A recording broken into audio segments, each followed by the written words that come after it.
Silakan saya kasih kesempatan lah Bang Sianipar supaya tidak seperti kita yang menekan Bang Sianipar nih untuk menjelaskan kesana kemari. Silakan Bang Sianipar. Saya santai loh Bang. Siap, silakan. Terus buka TikTok jarang sih, tapi ya saya kan orangnya santai. Saya dalam kehidupan sehari-hari saya cerminkan aja di kehidupan media sosial juga saya begitu. Saya salut ya. Teman-teman saya itu muslim banyak kan. Ya, jadi dalam sosial media juga ya begitu aja santai. Siap Bang Sianipar. Dalam iman kita berbeda ya memang berbeda, tapi kan bukan berarti bermusuhan. Hanya saja kita berbeda, sama sepertinya saya melihat perbedaan itu begini Bang ya. Sama sepertinya kita punya 5 jari, kalau jempol semua itu kan jelek. Artinya setiap perbedaan itu punya fungsi dan keunggulannya masing-masing. Indonesia ini juga menjadi indah kan karena semboyan Bhinneka Tunggal Ika itu. Kita bangsa yang heterogen, ya begitu. Jadi Sianipar, kalau mau open cam boleh juga. Nanti Bang Ardi temanin open cam. Nanti saya besarin layarnya berdua. Apa yang ya, mau? Saya jelek Bang. Gak apa-apa, santai aja Bang Ardi juga. Bang Ardi juga ganteng, kau santai aja. Ini apa nih yang mau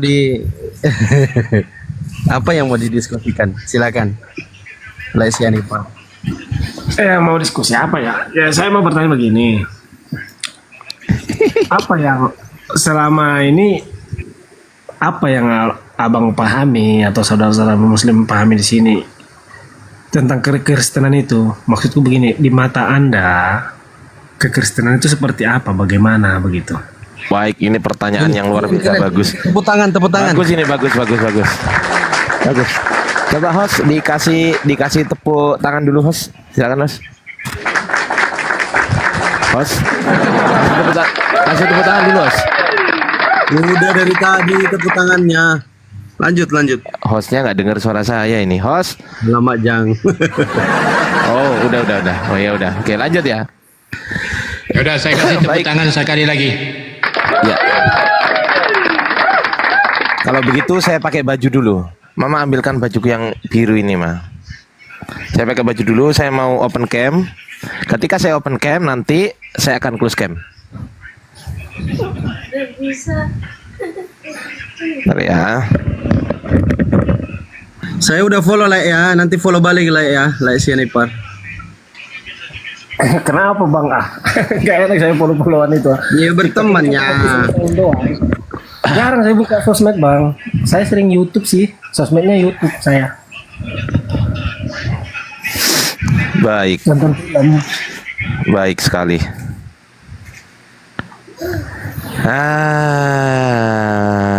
Tidit. Ya, salam kenal ya Bang. Salam kenal Bang. Enggak putus-putus. Aman ini di sini Bang, aman. Nah aja aman. Jaringan saya kan.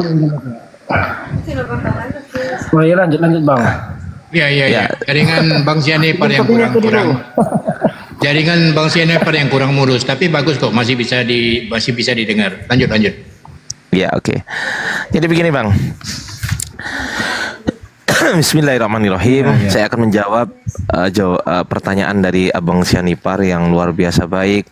Beliau ganteng juga luar biasa. Pasti ini pacarnya banyak juga ya kan. Tapi alhamdulillah saya nggak suka sama laki-laki. Saya sukanya sama cewek. Oke, lanjut ya. Jadi gini, apa yang Anda pahami mengenai kekristenan selama ini? Itu pertanyaan yang luar biasa. Dan hanya ada satu orang yang bertanya begitu barusan Bang, yaitu Abang. Sebelumnya nggak ada. Ya, begitu. Yang pertama begini, kekristenan secara objektif saya sebutkan, saya tidak pernah memandang kekristenan sebagai sebuah bentuk pandangan subjektivitas. Gara-gara saya nggak suka sama Kristen maka saya jelekkan Kristen. Nggak, naudzubillah min dzalik. Bukan begitu. Tetapi saya berusaha secara objektif langsung, objektif. Ya, yang pertama begini. Kristen itu dari kata Kristianos. Itu adanya di Antioquia pertama kali disebut Kristen.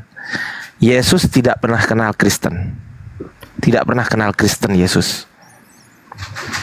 Ya, Yesus yang Anda tuhankan tidak pernah mengenal Kristen. Kalau ada orang-orang Kristen yang mengatakan, oh Yesus turun tidak membawa agama. Tahu nggak agama itu apa? Agama itu ajaran. Yesus turun ke dunia ini pasti bawa ajaran. Nggak mungkin nggak bawa ajaran gitu. Nah kalau Yesus nggak bawa ajaran, lalu perkataan Yesus yang di Yohanes 17 nomor 8 yang mengatakan bahwasanya sebab segala firman yang telah engkau sampaikan kepadaku telah kusampaikan kepada mereka dan mereka telah menerimanya. Itu kan Yesus menerima pengajaran dari Tuhan. Artinya Yesus mengajarkan. Yang disebut agama adalah ajaran. Ajaran itulah agama. Gitu loh. Jadi Yesus itu sebenarnya bawa ajaran agama. Apa ajaran Yesus? Apa? Yaitu sembahlah Tuhanku dan Tuhanmu. Hanya menyembah satu Tuhan. Bukan sembahlah aku, kata Yesus. Bukan. Yohanes 4:22, Yesus kami menyembah apa yang kamu tidak kenal. Kamu menyembah apa yang kamu tidak kenal. Kami menyembah apa yang kami kenal. Kata Yesus begitu. Kami menyembah. Berarti Yesus menyembah. Itu. Kemudian itu dari ranah ke Kristen, dari ranah kitab kalian gitu kan, bahwasanya Yesus sendiri sebenarnya nggak pernah kenal Kristen, Bang, nggak pernah kenal Kristen. Bahkan mohon maaf, kitab yang kalian yakini sebagai sebuah kitab suci secara objektif tidak bisa disebut kitab suci. Secara ilmiah tidak bisa disebut kitab suci. Kenapa? Baik, saya jawab. Di dalam Kamus Besar Bahasa Indonesia, kitab suci adalah wahyu Tuhan yang dibukukan. Saya ulangi lagi. Wahyu Tuhan yang dibukukan. Nah, wahyu Tuhan yang dibukukan berarti syarat disebut kitab suci harus wahyu Tuhan. Kalau bukan wahyu Tuhan, maka bukan kitab suci. Kenapa? Karena Tuhan Maha Suci. Betul? Yang jadi masalah, yang pertama, Yesus tidak pernah memberikan legitimasi penulisan kitab Markus, Matius, Lukas, Yohanes. Saya ulangi lagi. Beliau Yesus tidak pernah memberikan legitimasi. Tahu kan legitimasi? Pengesahan terhadap penulisan kitab Markus, Matius, Lukas, Yohanes. Nggak pernah. Kenapa? Karena kitab Markus, Matius, Lukas, dan Yohanes ditulis sekitar tahun 60-an Masehi sampai 100. Jadi Yesus nggak tahu itu. Berarti Yesus nggak pernah memberikan legitimasi. Tulislah. Nggak pernah Yesus mengatakan itu. Jadi nggak pernah mendapatkan legitimasi. Lalu pertanyaan saya, kalau tidak pernah mendapatkan legitimasi, legal atau ilegal menurut Yesus? Silakan dijawab sendiri. Ini pertanyaan. Silakan dijawab sendiri. Ini fakta ini. Yang saya sampaikan fakta. Tidak pernah ditemukan di kitab Anda yang mengatakan Yesus memberikan legitimasi penulisan kitab terhadap murid-muridnya. Satu pun nggak ada. Nggak ada. Iya. Kedua, misal begini, abang menulis tentang saya, misal Bang Sianipar menulis, Bang Ardi, saya boleh nggak menulis tentang kehidupan Bang Ardi? Boleh dong. Berarti abang ngomong saya kan? Setelah abang nulis, lalu abang perlu nggak konfirmasi ke saya? Iya, harus. Menurut hukum saat ini ya. Menurut akal logika aja. Akal logika aja. Iya, harus. Harus. Kenapa harus? Iya, betul. Kenapa harus? Karena jangan-jangan abang menuliskan tentang saya itu sesuatu yang berbeda dari kehidupan saya. Misal, abang menuliskan Ardiansa adalah sosok yang berbahaya, mempunyai istri 4. Padahal istri saya cuma 1. Kok jadi istri 4? Iya. Berarti abang harus, tulisan abang harus saya verifikasi, betul? Iya, Bahasa gampangnya saya cek ulang. Betul nggak ini kau nulis tentang saya ini? Jangan-jangan kau nambahin tentang saya. Kan gitu kan? Harus diverifikasi. Padahal kita berbicara bukan soal firman Tuhan. Padahal bukan firman Tuhan. Sampai sebegitu ketatnya. Apalagi ini firman Tuhan, Bang. Pernah nggak Yesus memverifikasi, memvalidasi penulisan kitab Markus, Matius, Lukas, Yohanes? Pernah nggak? Nggak pernah sama sekali. Nggak pernah, Bang. Ini fakta. Saya yakin orang-orang di zaman Yesus itu pasti pemikirannya juga masuk akal semua. Nggak mungkin orang manusia terus nggak berpikir masuk akal, nggak mungkin, mustahil, Bang. Mustahil. Manusia itu pasti berpikirnya masuk akal, kecuali orang gila. Betul? Pasti masuk akal. Dan itu adalah pikiran masuk akal. Ilmiah itu masuk akal. Ilmiah itu rasional. Ilmiah itu logis. Gitu. Jadi ketika Yesus ditulis oleh Markus, Matius, Lukas, Yohanes, loh, Yesus aja nggak pernah kenal Markus. Yesus nggak pernah kenal Lukas. Bayangkan, mereka menulis tentang Yesus, padahal mereka tidak pernah mendapatkan legitimasi dari Yesus. Nggak pernah. Misal begini, saya punya mobil. Bang Sianipar ini teman baik saya. Bang Sianipar, saya punya mobil, Bang. Saya mau keluar negeri. Saya titip mobil saya ke abang. Pertanyaan saya, abang berhak nggak pakai mobil saya?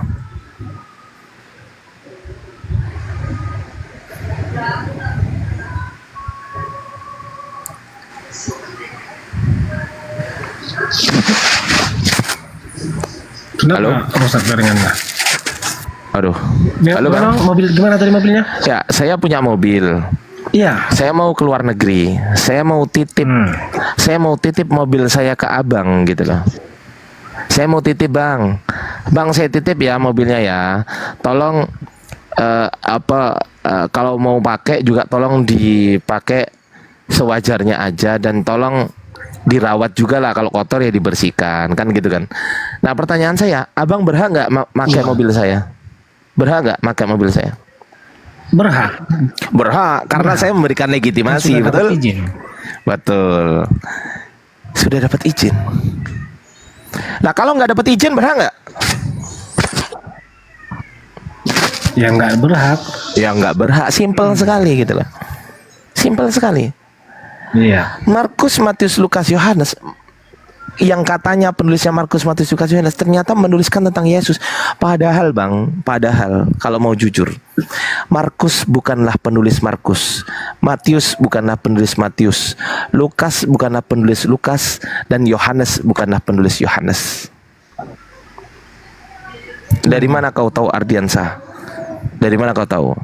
Yang pertama, saya punya datanya. Yang kedua, di dalam kitab Anda tidak pernah sekalipun Yohanes menyebutkan dialah yang menulis. Di dalam kitab Matius juga sama, Markus juga sama, di dalam kitab Lukas juga sama. Tidak pernah dikatakan bahwasanya Lukaslah yang menulis kitab itu, nggak pernah. Dan abang kalau tahu zaman dulu, kitab abang tuh bentuknya itu masih manuskrip, manual scripture, tulisan tangan yang biasanya ditulis di atas papirus. Papirus itu kayak tumbuh-tumbuhan digeprek-geprek gitu, terus kemudian dijemur, setelah kering itu dijadikan alas untuk menulis, tahu kan? Iya. Tidak pernah ada kata Markus, Matius, Lukas, Yohanes di situ sebagai penulisnya, nggak pernah. Jadi siapakah yang memberi nama itu? Yaitu bapak-bapak gereja pada abad kedua, namanya Papias. Itu. Tapi kalau fakta tidak diketahui siapa penulisnya. Itu persoalan yang mengenai kitab. Bahkan apa yang saya ketahui tentang Kristen, kitab yang kalian yakini, Bang, yang katanya kitab suci telah diubah-ubah, ditambah-tambahi. Bukan soal terjemahan, Bang. Bukan hanya terjemahannya saja yang diubah, enggak. Original teksnya dalam bahasa Yunani telah diubah-ubah. Iya. Sekarang kitab suci itu boleh nggak diubah-ubah? Padahal kitab suci itu kan wahyu Tuhan yang dibukukan. Loh, wahyu Tuhan boleh nggak diubah selain Tuhan? Boleh nggak? Nggak boleh. Nggak boleh dong. Kan bukan Tuhan dia. Kok berhak ngerubah perkataan Tuhan? Nggak bisa dong. Secara rasional udah nggak masuk. Artinya, sekarang saya mau tanya ke abang. Abang pernah nggak bikin rumah? Pernah. Yang abang bikin pondasinya dulu atau gentengnya dulu, bang? Ya pasti pondasi dulu, Bang. Pertanyaan saya, kalau pondasinya yang harusnya memakan 200 sak semen, ternyata abang hanya isi 20 sak semen, apa yang terjadi? Ya nggak kuat. Yang menjadikan roboh kan, betul? Iya. Sama bang, keimanan juga gitu. Iman anda dasarkan kepada sebuah kitab suci, betul? Iya. Ternyata kitabnya tidak bisa diklaim sebagai kitab suci menurut kaidah ilmiah. Kalau menurut orang Kristen ya kitab suci. Itu kan hak masing-masing orang mengatakan itu, betul nggak? Ya betul. Tapi kalau secara kaidah ilmiah, bukan menurut saya, tidak bisa dikatakan kitab suci. Kenapa? Karena sesuai dengan kaidah ilmiah, kitab suci adalah wahyu Tuhan yang dibukukan. Wahyu Tuhan nggak boleh diubah-ubah. Kok ternyata diubah-ubah? Selesai, bukan kitab suci.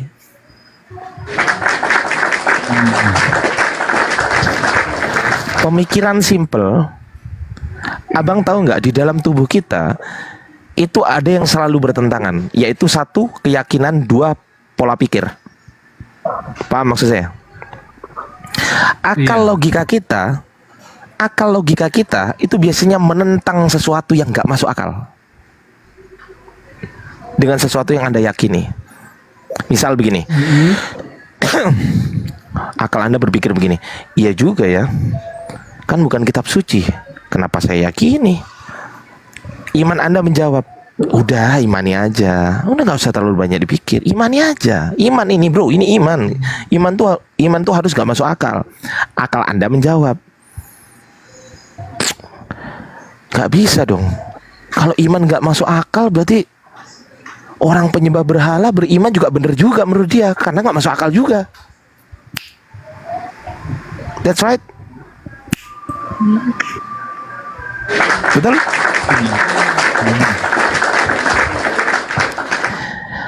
Manusia diciptakan lengkap dengan akal pikiran, lengkap. Artinya apa? Artinya Tuhan ingin bahwasanya manusia ini Tuhan ini ingin manusia paham siapa penciptanya gitu loh. Paham nggak? Iya.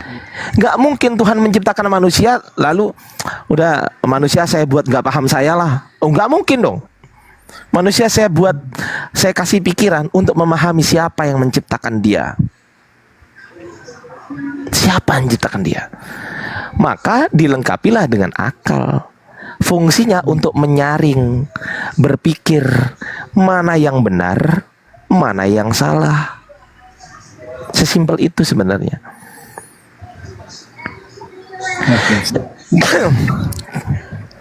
Kalau kitab tiba-tiba diyakini, oh pokoknya saya meyakini ini kitab suci, ya berarti nggak pakai akal. Selesai.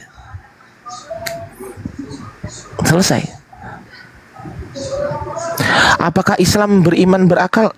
Pasti bang. Sebelum Islam beriman tuh berakal. Orang-orang yang mu'alaf dari Kristen ke Islam itu karena menggunakan akalnya. Kenapa? Karena tidak mungkin Tuhan menjadi manusia. Sekarang saya cek nih. Saya cek akal Anda. Anda meyakini Tuhan menjadi manusia, betul? Betul. Saya tanya, apa definisi manusia? Definisi manusia. Ya, definisi manusia apa? Secara apa nih maksudnya? Loh, secara definisi dong, bahasa. Ini kan bahasa Indonesia, Bang. Manusia ini kan bahasa Indonesia. Tuhan ini kan bahasa Indonesia. Paham? Konteks agamawi, biologi atau apa nih? Bahasa, Bang. Manusia adalah Ya, manusia adalah makhluk yang berakal budi. Silakan buka kamus besar bahasa Indonesia kalau nggak percaya dengan ucapan saya. Manusia adalah makhluk yang berakal budi. Pertanyaan saya, makhluk ini apa? Makhluk ya berarti hidup. Ciptaan kan? Makhluk ini ciptaan Tuhan, paham nggak? Iya. Definisi makhluk ini ciptaan Tuhan, Bang. Iya. Nah, oke.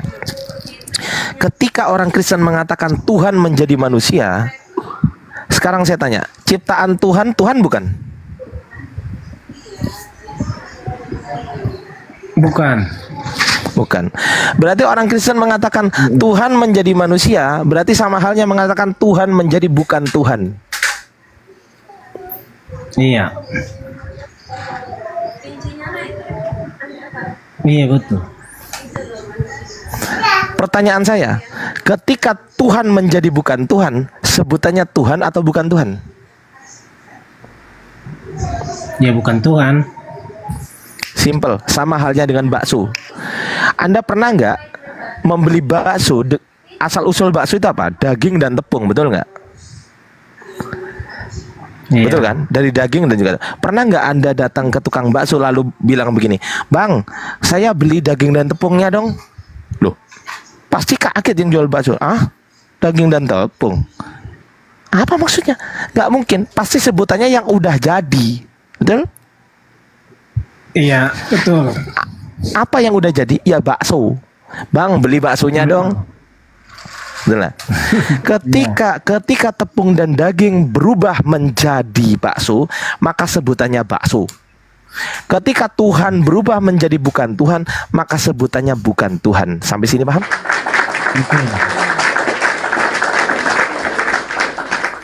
Itu yang saya pahami tentang Kristen. Cuy, dikit aja. Gitu. Silakan. Udah kalau begitu ya sebenarnya saya mau bilang banyak kesalahpahaman sih, tapi nggak apa-apa, bilang aja. Apa-apa. Jangan takut. Silakan, nggak apa-apa. Bilang aja, nanti kita diskusikan. Silakan. Oke. Jadi saya mau tanya begini, Bang. Sama Abang, apa yang menurut Abang, apa yang orang Kristen pahami tentang Tritunggal? Tritunggal itu adalah 3 pribadi satu hakikat. Betul? Maksudku begini, Bang. Menurut Abang, apa yang Abang pahami tentang orang Kristen mengenai Tritunggal gitu? Menurut Abang tuh orang Kristen tuh memahami Tritunggal itu bagaimana? Iya, sesuai dengan pemahaman Kristen kan? Sesuai dengan pemahaman Kristen, Tritunggal itu 3 pribadi satu hakikat. Iya. Terus? Tres personae uno substantia, bahasa Latinnya.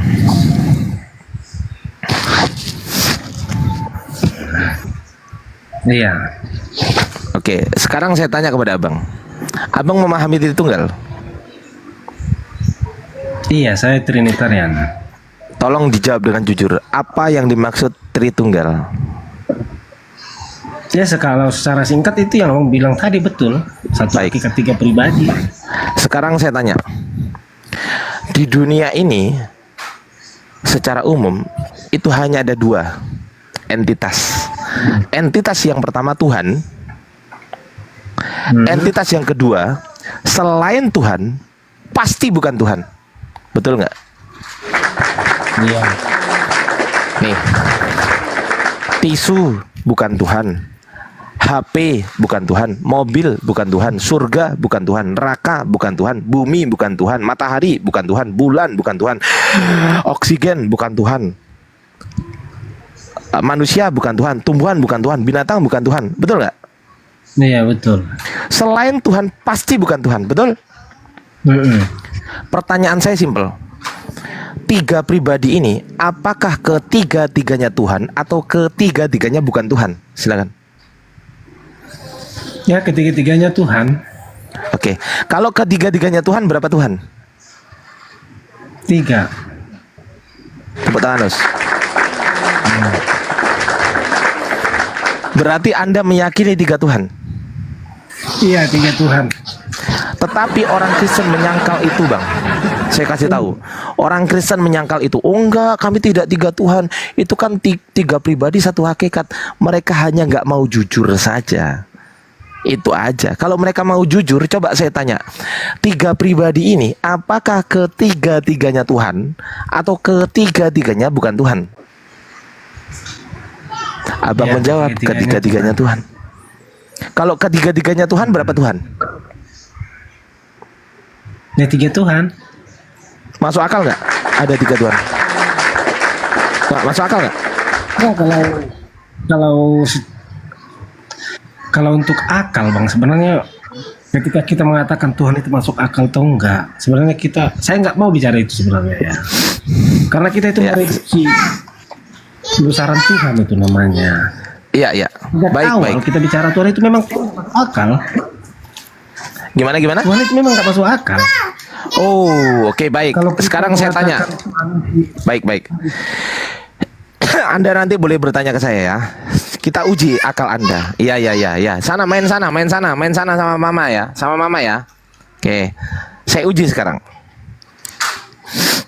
Masuk akal itu adalah akal sehat, betul? Iya, Masuk akal itu akal sehat, betul? betul.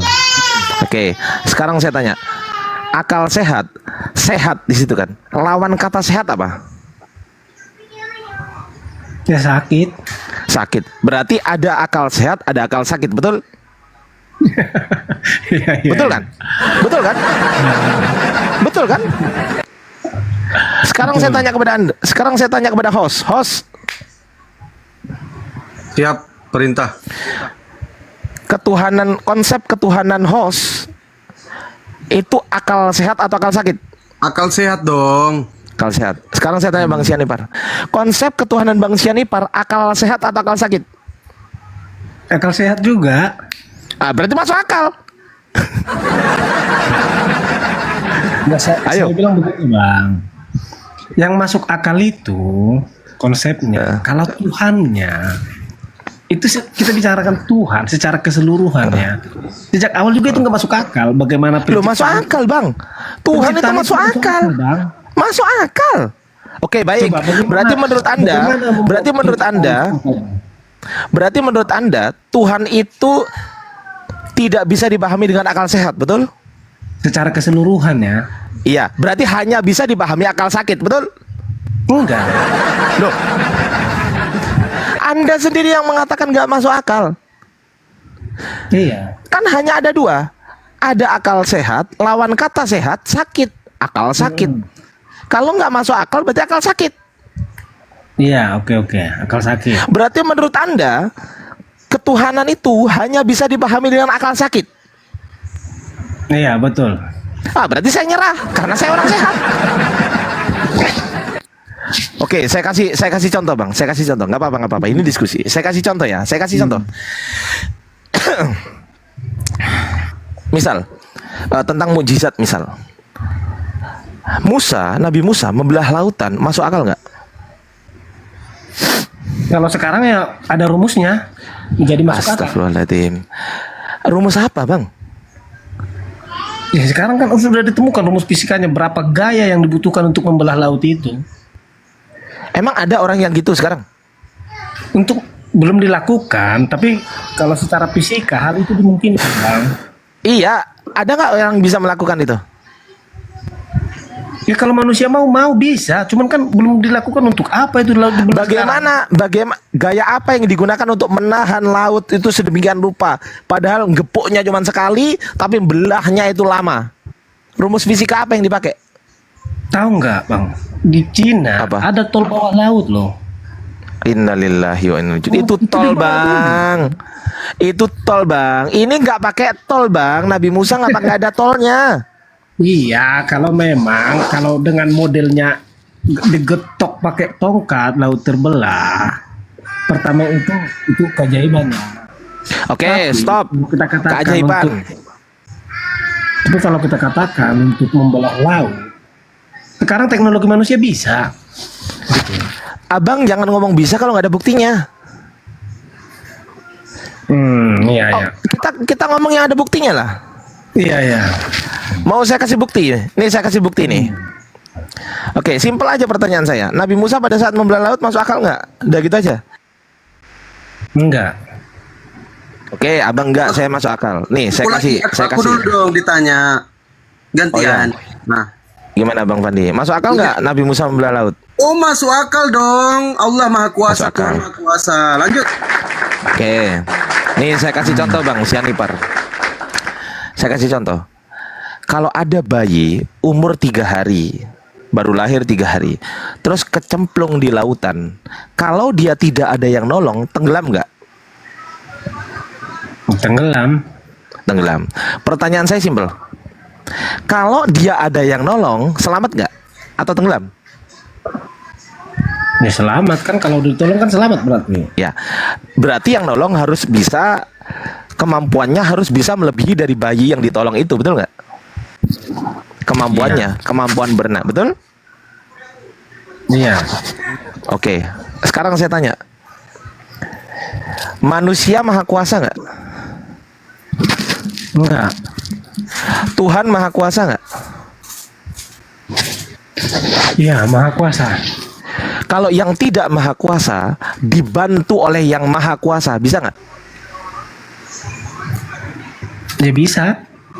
Nah, itu masuk akal kan berarti ya? Logis kan? Sesuatu yang beralasan itu pasti logis, Bang. Saya menyebutkan sesuatu yang beralasan, betul? Saya bisa menyebutkan alasannya, betul?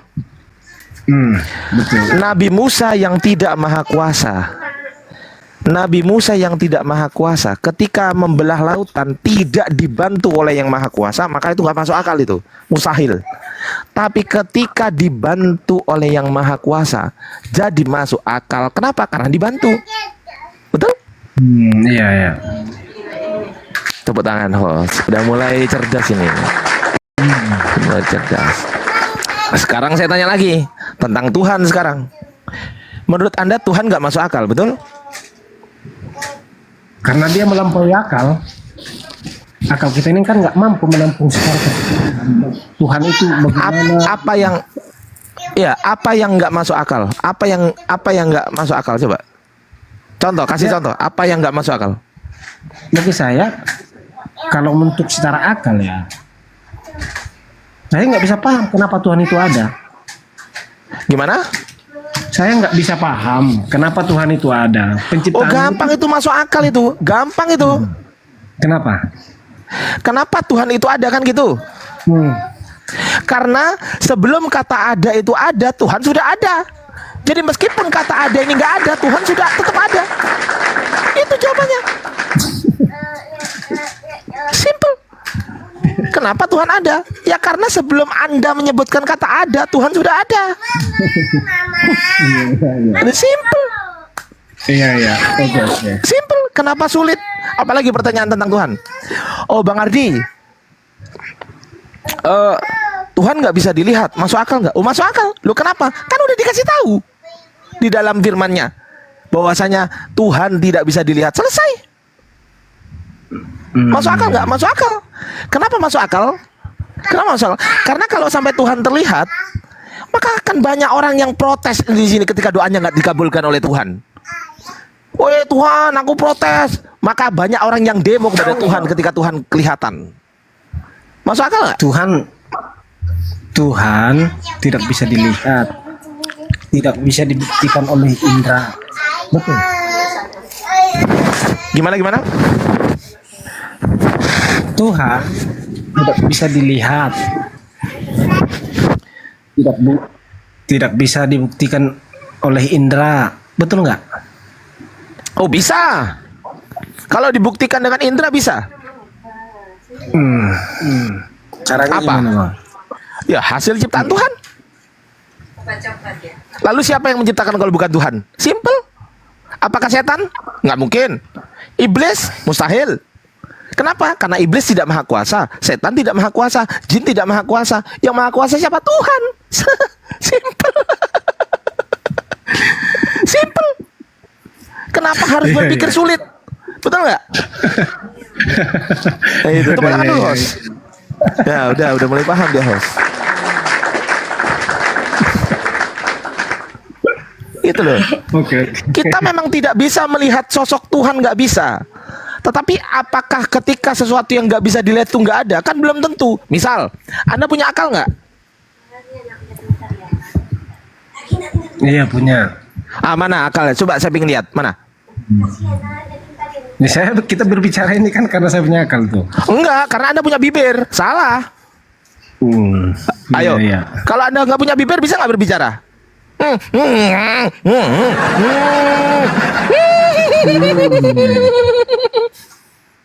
Bisa nggak? Nggak bisa kan? Kalau Anda nggak punya pita suara, bisa nggak Anda ngomong? Nggak bisa. Iya. Betul kan? Iya betul. Oh, ya sudah. Apa lagi? Bang Ardi izin, Ya, boleh nggak naikkan teman-teman Kristen yang lain? boleh. Kalau bikin kacau turunkan. Oke, lanjut. Apalagi, Bang Jennifer? Tuhan memang tidak bisa dilihat, tapi bisa kita buktikan keberadaan Tuhan. Gimana cara membuktikannya? Ya melihat ciptaan Tuhan. Simple.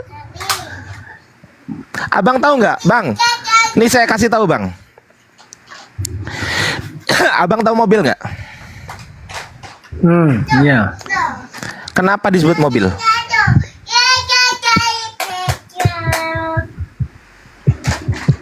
Kenapa itu? Karena punya penggerak. Salah. Kesepakatan. Ya, selain kesepakatan, apalagi?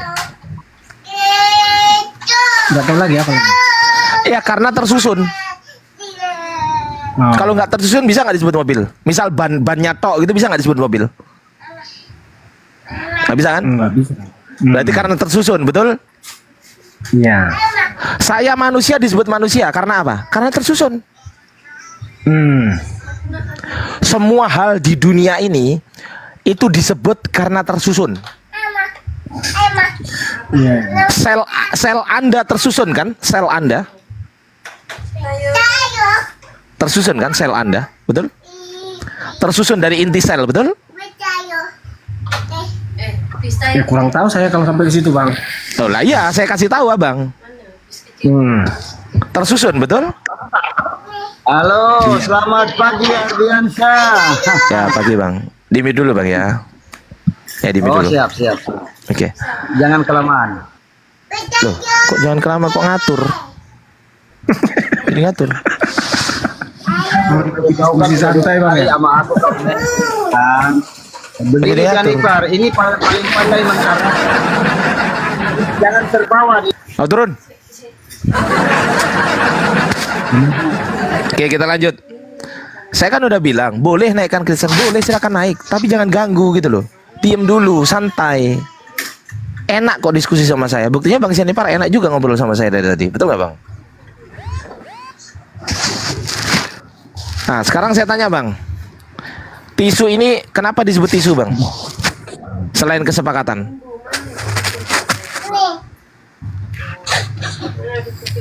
Nggak tahu bang. Ya karena tersusun dari serat-serat tisu. Simple. Tapi abang tahu nggak? Ada sesuatu entitas yang tidak tersusun dari apapun juga tapi disebut. Tahu nggak? Apa itu? Tuhan. Tuhan. Manusia. Tuhan. Apa itu bang? Tuhan. Tuhan adalah entitas yang tidak tersusun dari apapun juga tapi disebut. Si.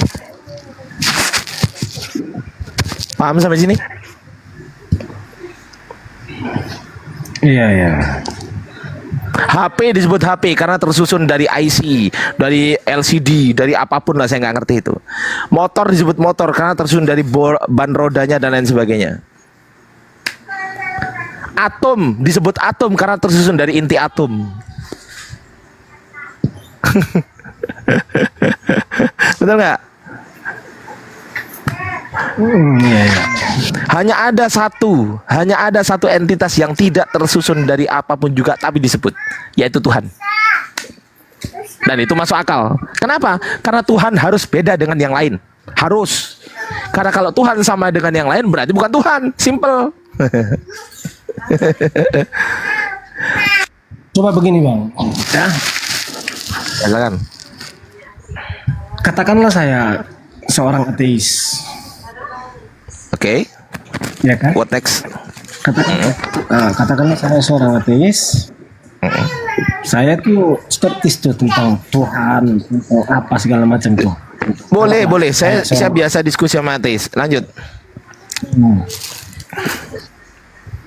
Tapi ada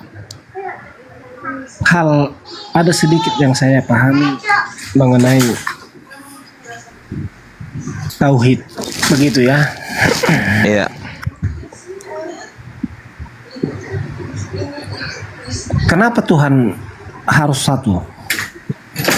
Oke. Pertanyaan yang bagus. Kenapa Tuhan harus satu? Betul?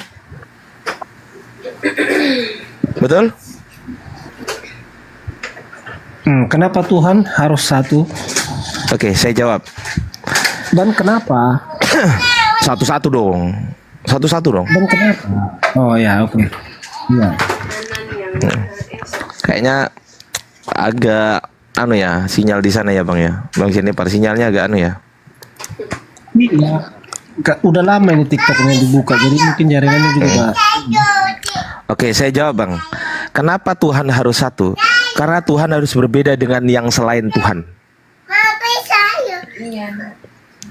Tuhan harus berbeda dengan selain Tuhan. Kenapa? Karena kalau ada yang sama berarti ada dua Tuhan. Dan nggak mungkin ada dua Tuhan. Kalau ada dua Tuhan, ada dua pemimpin. Kalau ada dua pemimpin, yang satu menghendaki hujan, yang satu nggak menghendaki hujan, bertengkar lah itu. Mustahil. Karena disebut Tuhan, sesuatu disebut Tuhan, itu karena dia nggak sama dengan apapun. Kalau sama dengan yang lain, berarti bukan Tuhan. Paham nggak? Ini masuk akal. Karena hanya ada dua entitas kan di dunia ini. Anda sepakat kan dengan saya tadi? Ada dua entitas, betul? Yang pertama, Tuhan. Yang kedua, selain Tuhan, pasti bukan Tuhan. Betul? Betul? Kalau saya posisikan diri saya sebagai seorang yang beragama, yang mengatakan itu betul. Gitu loh. Loh, kalau ateis itu nggak percaya Tuhan, berarti nggak usah. Apa pertanyaan ateis coba? Kenapa Tuhan harus satu? Itu jawabannya. Enggak, saya mempertanyakan konsep itu. Kenapa Tuhan harus satu? Kalau dua, kenapa harus diasumsikan bertengkar? Kalau tiga, kenapa harus diasumsikan bertengkar? Baik. Harus bertengkar. Baik, yang pertama, kenapa Tuhan dalam Hinduisme? Ya gimana? Gimana dalam Hinduisme kenapa? Faktanya dalam Hinduisme mereka agama tertua ya. Mereka percaya banyak Tuhan dan mereka fine-fine aja. Baik. Dari dulu sampai sekarang imannya itu aja, mereka percaya itu. Baik, saya tanggapi yang Hinduisme dulu ya. Oke, berhubung saya Islam, saya tanggapi secara Islam. Kenapa Hinduisme percaya Tuhannya banyak, yang mengatakan banyak Anda bukan saya ya? Ya kalau saya jawab ya karena karena bukan Tuhan, simple. Karena bukan Tuhan. Tapi bagi mereka kan mereka mau sama berarti perspektif mandiri, bukan perspektif kaidah ilmiah. Bukan perspektif kaidah ilmiah. Ya sudah, kalau mandiri saya nggak bisa dong membatasi orang. Misal begini, kamu jangan berpikiran begitu ya, kan nggak bisa saya. Saya hanya bisa menjelaskan secara ilmiah, Bang. Secara ilmiah begini. Kenapa Tuhan harus satu? Ya karena Tuhan berbeda dengan yang lain. Karena Tuhan berbeda dengan yang lain. Kalau Tuhan sama dengan yang lain, berarti sebutannya bukan Tuhan. Apa? Ya Tuhan. Betul? Ya betul. Betul? Kalau ada 2 sebutannya Tuhan. Kalau ada 3 sebutannya Tuhan. Iya ya. Betul nggak? Lo logis sih, sangat logis lo ini. Kenapa Tuhan harus satu? Betul. Anak saya mohon maaf. Aduh. Ya itu sih. Saya tampil dulu bentar. Itu dia mau minta topinya bang, ya tuh kasih lah. Udah. Ya mohon maaf. Sorry. Ya. Iya. Ya, silakan Bang Sianipar, silakan Bang.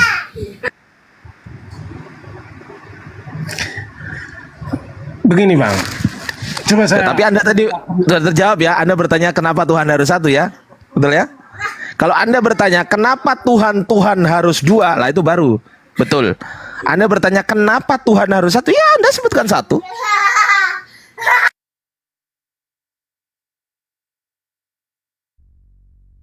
Tadi Berarti kan masalah akal. Ya, gimana? Ya. Saya mau minta tanggapan abang. Stephen Hawking bilang dengan adanya gravitasi alam semesta itu mampu menciptakan dirinya sendiri. Dia nggak butuh Tuhan untuk ada. Apa tanggapan abang?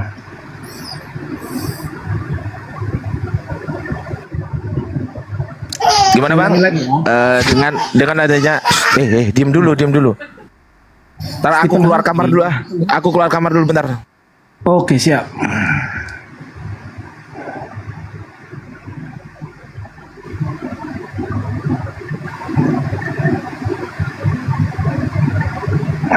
Di mana tuh, Bang? Lah bisa duduk lah Sianipar. Jangan baring kayak gitu lah, duduk lah. Oleh Bu. Coperannya nanti.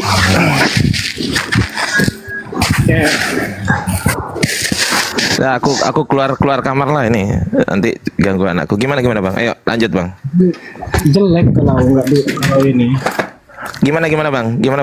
Jadi gini, Stephen Hawking bilang dengan adanya hukum gravitasi, alam semesta tidak membutuhkan Tuhan untuk ada. Apa dasarnya dia mengatakan itu? Ya keilmuannya. Iya, keilmuan yang mana? Hawking siapa, Bang? Iya tahu. Kenapa ada apa dengan Stephen Hawking? Maksudnya keilmuan yang mana yang membuat dia menyimpulkan tidak butuh Tuhan? Ya itu pernyataannya, makanya saya tanya sama Bang. Assalamualaikum warahmatullahi Iya kan, wabarakatuh. Waalaikumsalam warahmatullahi wabarakatuh. Terkemuka di abad modern ya. Nah, dia bilang, kita kan orang beragama bilang segala sesuatu itu ada karena Tuhan. Betul. Nah, dia bilang, ini saya menyinggung ke situ karena Nggak apa-apa. tadi bilang masalah ilmiah, Oke. kan gitu. Nah, Saya ikutin. Stephen Hawking bilang dengan adanya hukum gravitasi, alam semesta itu nggak membutuhkan Tuhan untuk ada. Saya tanggapi. Saya anggap Anda mewakili Stephen Hawking ya. Oke? Iya. Sekarang saya tanya. Disebut alam semesta karena apa?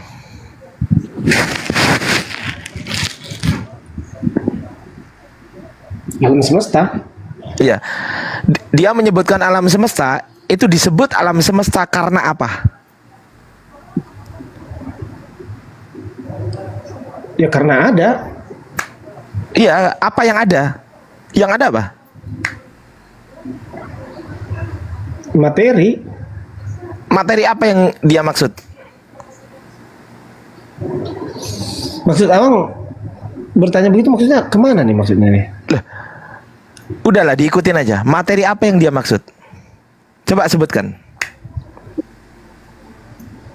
Ya karena adanya benda-benda ini semua ya kan kesimpulannya di situ. Benda apa yang dimaksud? Benda apa yang dimaksud? Ambil satu contoh. Katakanlah planet bumi begitu. Oke, bumi. Bumi disebut bumi kenapa? Ya karena dinamakan bumi. Iya. Itu kan kesepakatan, betul nggak? Iya. Bisa nggak bumi disebut bumi Ya, bisa nggak bumi disebut bumi kalau nggak tersusun? Bisa nggak?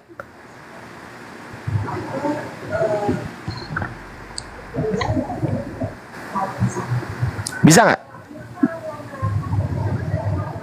Bisa. Gimana caranya? Coba kasih tahu saya. Apa yang disebut bumi? Apa yang disebut bumi selain yang tersusun di bumi? Apa? Ya, maksudnya Larva doang. Larva. Ya larva doang bisa nggak disebut bumi? Larva doang tanpa ada yang lain. Larva doang bisa nggak disebut bumi? Nih, nggak bisa. Nggak bisa. Binatang doang bisa nggak disebut bumi? Ya, nggak bisa. Lah yang nggak bisa. Makanya bumi disebut bumi karena tersusun. Iya ya. Paham nggak? Kalau Stephen Hawking mengatakan tidak butuh Tuhan, pertanyaan saya simple. Simple sekali. Kenapa bumi disebut bumi? Karena tersusun. Sekarang saya tanya lagi. Apa salah satunya yang disebut bumi? Oke, gunung. Oke, saya tanya lagi. Kenapa gunung disebut gunung? Ya karena tersusun. Saya tanya lagi. Gunung tersusun dari apa? Dari tanaman. Saya tanya lagi. Tanaman disebut tanaman karena apa? Ya karena tersusun. Tersusun dari apa? Dari sel-sel. Saya tanya lagi. Sel disebut sel karena apa? Ya karena tersusun. Tersusun dari apa? Tersusun dari apa? Sel disebut sel karena tersusun dari partikel-partikelnya. dari inti sel. Dari inti sel. Inti sel disebut inti sel karena apa?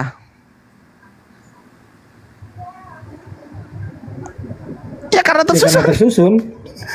Tersusun dari apa? Dari atom-atom. Saya tanya lagi. Atom-atom tersusun.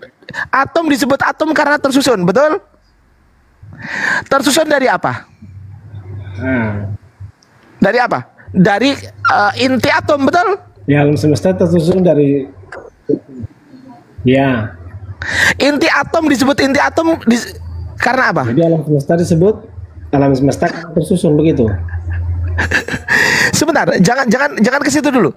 Diselesaikan dulu. Orang yang mengatakan itu harus bisa tanggung jawab ya, karena dia nggak butuh Tuhan. Oke, kita nggak usah bahas Tuhan. Kita bahas alam semestanya sekarang. Sampai mana tadi? Inti atom. Inti atom disebut inti atom karena apa? Karena tersusun dari apa? Dari apa namanya teman-teman? Dari quark ya. Dari quark. Neutron atau quark ya teman-teman. Dari quark 1 dan quark 2. Sekarang saya tanya, quark ini disebut quark karena apa? Karena tersusun. Tersusun dari apa? Harus bisa disebutkan tanpa putus. Harus. Kenapa? Karena yang disebutkan dan terputus, karena yang disebutkan sesuatu disebut yang tidak tersusun dari apapun juga itu Tuhan. Jangan ikut Stephen Hawking, nggak boleh ikut saya. Karena saya menyebutkan sesuatu yang tersusun, sesuatu disebut tanpa tersusun hanya Tuhan. Hanya Tuhan. Dan Stephen Hawking nggak boleh ikut saya. Nggak boleh ikut perkataan saya itu. Nggak boleh. Berarti dia harus menyebutkan sesuatu tersusun sampai tiada tara. Harus. Bisa nggak dia sebutkan sampai terus? Bisa nggak? Saya tanya. Bisa nggak?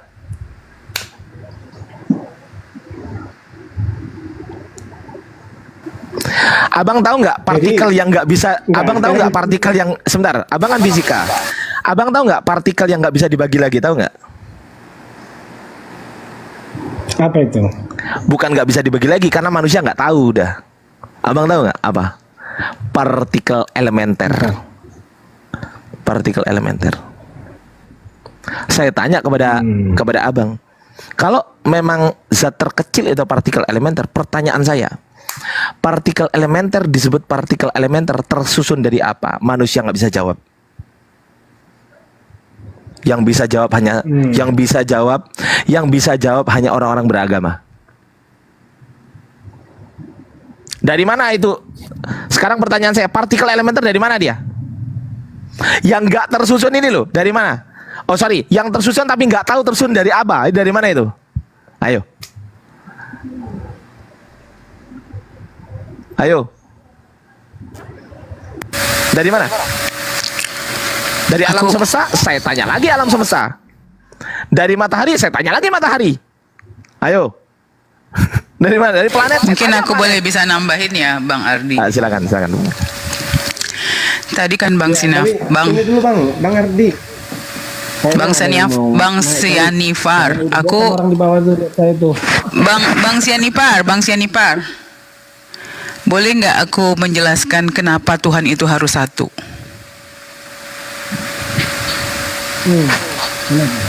Ya. Jadi gini, Bang. Kenapa Tuhan itu harus satu?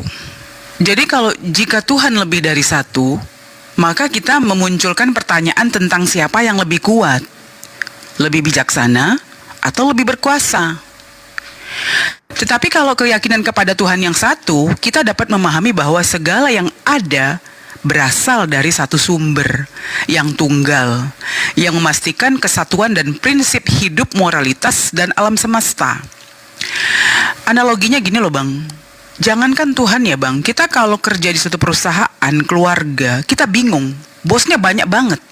Jadi kita bingung nih, kemauannya yang mana nih? Karena kan kita kerja itu berdasarkan SOP ya, Standard Operation Procedure. Saya pernah kerja di perusahaan hotel ya, satu keluarga. Maunya beda-beda, Bang.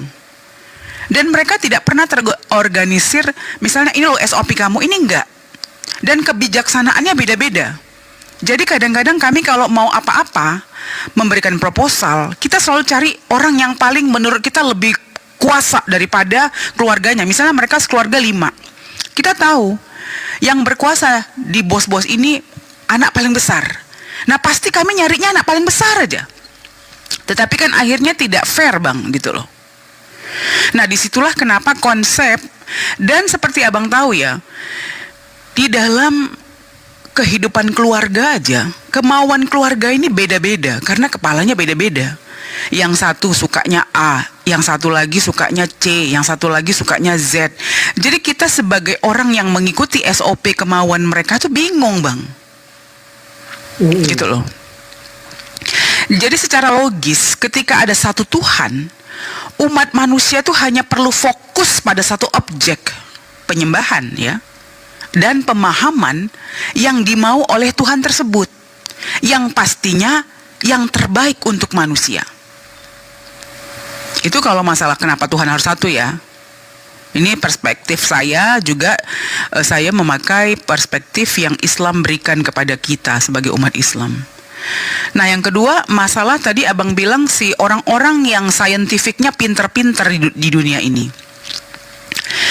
Jadi saya kan lama juga, saya belum gak lama sih, 5 tahun saya di Eropa. Saya pernah berbicara panjang lebar sama orang asing, karena orang asing itu kan ateis, dia gak percaya Tuhan ya. Kebanyakan ya di Eropa. Nah saya bilang begini, oke lah kita bisa pergi ke bulan, oke lah kita bisa membuat pesawat, bla bla bla segala macam. Tetapi ada 2 poin yang manusia tidak bisa sampai hari ini, sampai detik ini. Pertama adalah mematikan dan menghidupkan.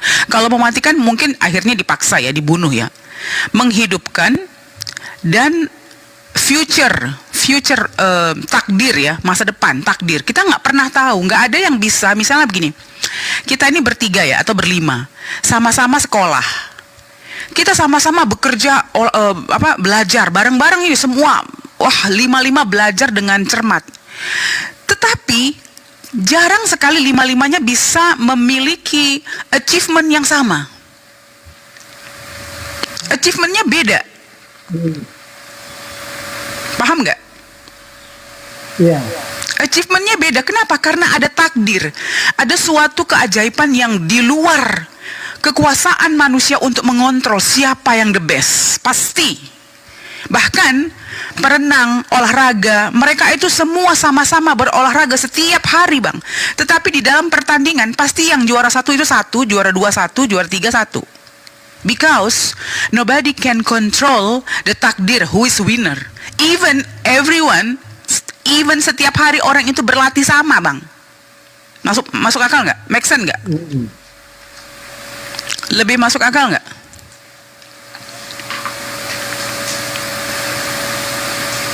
Bener gak?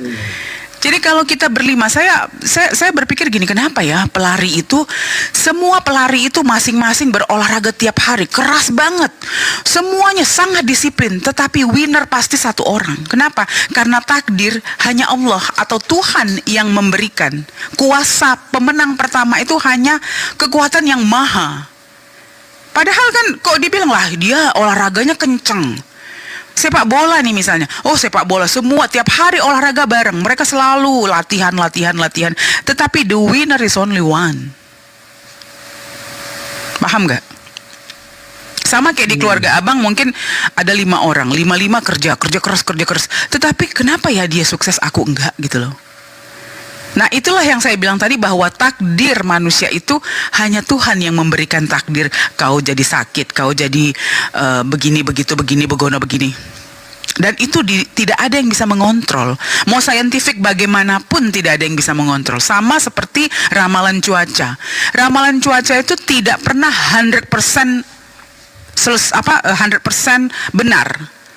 Itu hanya sebagai reference bahwa musim hujan, hati-hati. Tetapi tidak ada yang bisa menggaranti kapan kapan gunung itu meletus, harinya, jamnya, nggak pernah ada yang tahu. Kita hanya bisa memprediksi. Itulah yang saya bilang bahwa ada kekuatan yang maha, yang tidak pernah ada satu manusia pun yang terbaik di dunia ini pun bisa meramalkan kapan tsunami, kapan gempa bumi, kapan extra dengan sehebat apapun, Bang. Tidak pernah ada yang bisa mengontrol takdir, masa depan, dan kehidupan tadi yang saya bilang. Orang bisa buat robot, tapi tidak ada roh yang ada dalam diri dia. Oke, izin madam, kalau bisa gantian dulu biar diselesaikan sama Bang Ardi, nanti narasinya terpotong. Bang Ardi monitor silakan kalau mau dilanjutkan yang tadi. Monitor. Cek. Coba ada oten yang mau naik ini, coba oten yang mau naik. Udah nggak usah kau aja otennya. Tetapi maksudnya masuk akal nggak, Fandi dan Sianapar? Kamu berpikirnya, hah? Sorry, habis ambil air minum di belakang. Ya gimana Bang Pandi? Ya lanjut Bang Ardi, diselesain dulu sama Sianipar tadi. Itu ada Kung Yin di bawah. Kung Yin naik aja Dinda. Kalau memang mau diskusi, kalau nggak berani diskusi, tap layar di bawah sambil nonton saya ngomong ya. Oke lanjut. Gimana Bang Sianipar? Ya saya mau bilang apa ya? Kalau kita membuat definisi begitu, kesimpulan seperti itu, seakan-akan kesimpulan apa? Saya nggak ngerti kesimpulan apa. Aku bicara dengan membuat menarik perkataan Madam tadi. Oh nggak nyimak saya. Gimana? Ya tadi intinya sampai sekarang saya ini belum bisa membuktikan atau menyimpulkan mengapa tiap-tiap orang itu punya hasil yang berbeda. Anda ini ateis atau beragama sih sebenarnya? Anda ini ateis atau beragama sih? Anda? Saya. Kalau saya HKBP Bang. Iya beragama kan? Iya. Jangan menampilkan pertanyaannya ateis. Kenapa? Karena ateis itu cepat bubuknya. Cepat sekali bubuk itu. Saya pernah diskusi sama ateis Bang. Saya tanya dia, kalau Tuhan nggak ada, saya tanya, Anda ada dari mana? Dia jawab, dari bapak ibu saya. Anda tahu dari mana? Kalau bapak ibu Anda yang menciptakan, siapa saksinya? Macet. Ya kan? Saksinya siapa? Ada nggak? Bang Sianipar anaknya siapa? Ya anak bapak saya. Kata siapa? Kata saya barusan. Padahal belum pernah tes DNA, betul? Iya betul. Lah ya sudah. Berarti masih katanya Ya. kan? Tapi yang pasti saya anak bapak saya Bang. Iya, kata siapa? Iya kan belum terbukti, betul nggak? Kenapa nggak terbukti? Loh, emang sudah membuktikan secara biologis? Udah? Tes DNA misal, udah? Jawaban saya begini. Mau siapapun bapak saya, yang pasti saya anak bapak saya. Mau siapapun bapak. Berarti bapak Anda sekarang ini bukan yang sekarang ini. Kan saya bilang anak bapak saya. Saya nggak menyebutkan namanya. Iya, maksudnya gini. Mau siapa pun Jangan- saya. Yang pasti jangan- saya anak bapak saya. Ya, jangan bertanya-tanya, jangan membawakan pertanyaan ateis. Kalau Anda beragama, udah fokus aja di dalam orang beragama yang percaya Tuhan. Oke. Gitu Kita loh. alat ke ranah ini sedikit bang ya. Saya Ya. mau tanya, mumpung belum ada yang naik nih oten-oten nih. Nggak berani naik Koten, saya jamin nggak berani. begini, Bang. Katakanlah begini. Katakanlah di dalam sejarah perjanjian baru itu tidak pernah ada. Mm-mm. Nah dari Taurat itu Ini berandai-andai berarti ya. Iya. Oke. Dari Taurat tiba-tiba yang ada itu Quran, ya kan? Hmm? Nah, bisa nggak kita merekonstruksi kehidupan Nabi Isa tanpa perjanjian baru? Bisa. Saya nggak butuh perjanjian baru untuk beriman kepada Nabi Isa, nggak butuh saya. Bukan beriman, Bang. Faktanya, Apa? kan begini. Merekonstruksi kan? Merekonstruksi kan? Fungsinya untuk apa kalau bukan untuk diimani? Kalau hanya sekedar pengetahuan, saya nggak butuh juga. Jadi kembali ke kebutuhan sekarang. Saya nggak butuh. Kan begini, Bang. Kita percaya. Ayo. Ah, berarti ke kepercayaan kan? Enggak begini dong. Loh, Kita kan percaya namanya Adam, Nuh, Abraham, Musa, Daud. Itu semua kan tokoh sejarah. Nabi itu, Nabi. Iya, tapi mereka kan tokoh sejarah kan. Artinya mereka pernah ada kan. Oh ada. Nah, bisa nggak kita merekonstruksi kehidupan mereka dengan detail dan akurat hanya menggunakan Quran? Baik, saya jawab ya. Anda mengatakan bisa atau tidak, betul nggak? Ada manfaatnya nggak bagi saya? Ada nggak? Ya mungkin kalau untuk abang saya nggak tahu. Tapi kan untuk penelitian, Berarti ranahnya kepada perspektif, betul nggak? Betul? Larinya kepada perspektif. Saya nggak butuh, Bang. Itu jawaban saya. Kalau saya nggak butuh, saya nggak meneliti. Kalau saya nggak meneliti, saya nggak ingin tahu kenapa rupanya. Kan nggak ada masalah. Nggak ada kaitannya dengan iman. jadi kalau orang katakan contohnya begini, wah itu mah semua dongeng. Ya itu urusan mereka, bukan urusan saya. Mungkin aku bisa bantu jawab, Bang Ardi. Tokoh fiktif, Boleh nggak aku bantu jawab? apa jawaban kita? Boleh nggak bantu jawab? Ya coba dijawab. Bu. Jadi gini Bang, izin ya Bang Ardi ya. Jadi saya bilang begini, kalau kita nggak hidup di zaman itu, narasumber utama yang harus kita pegang adalah kitab suci. Benar apa enggak? Ya. Itu kita orang beriman ya. Nah, kitab suci yang mana dulu nih? Karena banyak kitab suci. Nah, kriteria kitab suci adalah kitab yang tidak mungkin bisa dirubah manusia. Itu pertama. Jangan tersinggung dulu ya Bang ya. Yang kedua, Enggak, saya orangnya nggak tersinggung. ya oke. Ini logika, karena kan Anda pakai logika juga ya. Yang kedua, Ada Roh Kudus, semoga Mace bisa memberikan saya kepahaman sedikit saja di ini agar saya terus berdoa